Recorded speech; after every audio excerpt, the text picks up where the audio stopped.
বাংলাদেশের রাজনীতিতে ভারত ইন্টারফেয়ার করে এবং ভারত ইন্টারফেয়ার করার একটা মোটামুটি শক্তিশালী ইতিহাস তৈরি হয়েছে গত 17 বছর 18 বছরে আওয়ামী লীগ গভর্নমেন্ট যখন ছিল। ইভেন আওয়ামী লীগ গভর্নমেন্টের শেষ মুহূর্তে গিয়ে অনেকে ভাবতো ভারত কি করছে, ভারত কি করছে।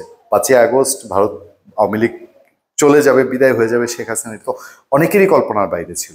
তারপরে অনেকে এই প্রশ্ন করতো, আচ্ছা ইন্ডিয়া কি করে, ইন্ডিয়া মনে কিছু একটা করবে।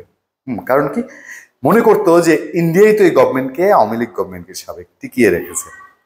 তারপর যখন 5ই আগস্টের ঘটনা ঘটলো, শেখ হাসিনা তার ক্ষমতা ছাড়তে বাধ্য হলো, দিল্লিতে আশ্রয় নিল, তখন অনেকেই মনে করে, অনেকেই বলেন আলাপচারিতায় যে ভারত কিছু একটা করবে, কিছু একটা করবে। ওই যে একটা সময় যখন শেখ হাসিনা কে হটানো যাবে না এরকম একটা মাইন্ড সেট আপ অনেকের ছিল, তখন বলতো যে কিছু একটা হবে, কিছু একটা হবে। এরকম কিছু একটা ব্যাপার আমাদের রাজনীতির মাথায় চেপে বসেছে। সেরকম সিচুয়েশনে ভারত বাংলাদেশের এই রাজনীতির ইন্টারনাল বিষয় নিয়ে দু এক কথা বলবে, ইদানিং বলছে, এটাই স্বাভাবিক। এবং অন্যান্য দেশ না বললেও ভারত আনুষ্ঠানিক কথা বলবে। পত্রপত্রিকায় হেডলাইন, কমন হেডলাইন, বাংলাদেশের যতগুলো লিডিং পত্রপত্রিকার নিউজ সাইট আপনি দেখবেন, মোটামুটি কমন হেডলাইন কি, আওয়ামী লীগের কার্যক্রম নিষিদ্ধ করায় উদ্বিগ্ন ভারত।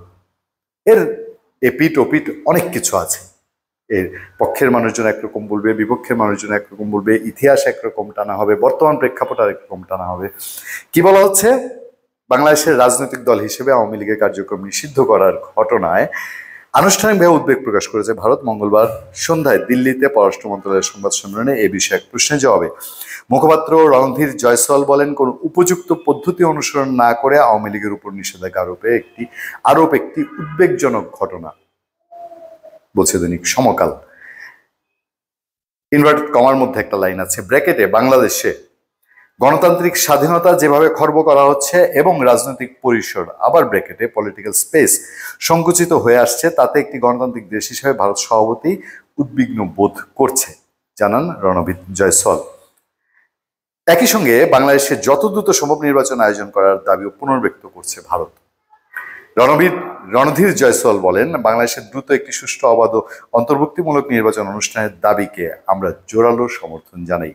প্রসঙ্গত, গত আগস্টে বাংলাদেশের রাজনৈতিক পট পরিবর্তনের পর থেকেই ভারত সে দেশে যত দ্রুত সম্ভব, মানে বাংলাদেশে একটি অন্তর্ভুক্তিমূলক নির্বাচন আয়োজনের দাবি জানিয়ে আসছে। এগুলো মোদ্দা কথা।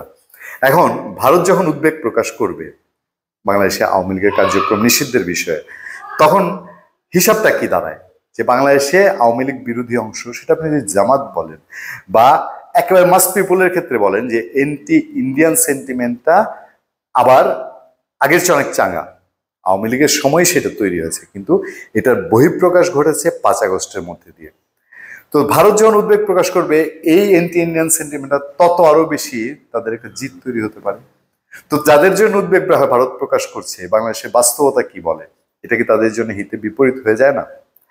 এই সিচুয়েশনে আরো হিসাব থাকে যে আওয়ামী লীগ যদি এখন বলে, বা আওয়ামী লীগের মানুষজন যারা অ্যাক্টিভিটিস না করেও সমর্থন করে, তারা যখন বলে যে তাদের উপরে এখন অত্যাচার নির্যাতন চলছে বা গণতান্ত্রিক পরিবেশে হয় না এই ধরনের কাজ চলছে, তখন তো প্রশ্ন উঠতে পারে যে ভারত 2014-তে যে ভূমিকা রেখেছে, 18-তে যে ভূমিকা রেখেছে, ইভেন 24-এ যে ভূমিকা রেখেছে, সেই ভূমিকায় এখন যারা এনটি আওয়ামী লীগ বাংলাদেশের সুবিধাজনক অবস্থানে, তাদের সাথে একই ধরনের ঘটনা করা হয়েছে।